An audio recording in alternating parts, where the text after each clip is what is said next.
پاکستان کو بدنام کرنے کی بھارتی سازش ناکام ہو گئی۔ جنگلے اور تالے میں بند قبر کا معاملہ واضح ہو گیا۔ پاکستانی قبرستان سے منسوب کر کے زہر افشانی کا بھانڈا خود بھارتی صحافی نے پھوڑ دیا۔ قبر بھارتی شہر حیدرآباد کے قبرستان کی نکلی۔ تالا معزز خاتون کے اہل خانہ نے قبر میں مزید کسی کی تدفین روکنے کے لیے لگایا تھا۔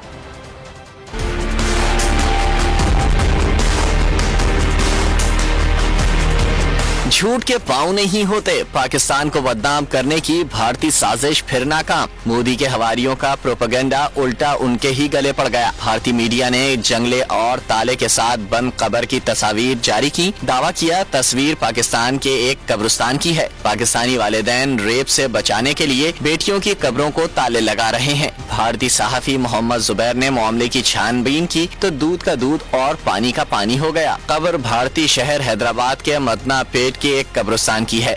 پاکستان میں یہ ہندوستان ہے، حیدرآباد ہے اور دکن حیدرآباد ہے۔ مقامی افراد کے مطابق قبر ایک بوڑھی عورت کی ہے جو 70 کی دہائی میں فوت ہوئی۔ لواحقین نے قبر پر جنگلہ لگایا تاکہ قبر میں مزید میتیں دفن نہ کی جا سکیں۔ کئی لوگ اب کیا کر رہے ہیں، پرانی قبروں میں نئی میتوں کو دفنا کے چلے جا رہے ہیں بغیر پوچھے، کیونکہ جس کی میت پہلے سے دفن ہے اس کو اعتراض ہے۔ جھوٹ جھوٹ اور صرف جھوٹ، مودی اور اس کے حواریوں کا یہی خاصہ ہے۔ ایک بار پھر پروپیگنڈا بے نقاب ہوا، ایک بار پھر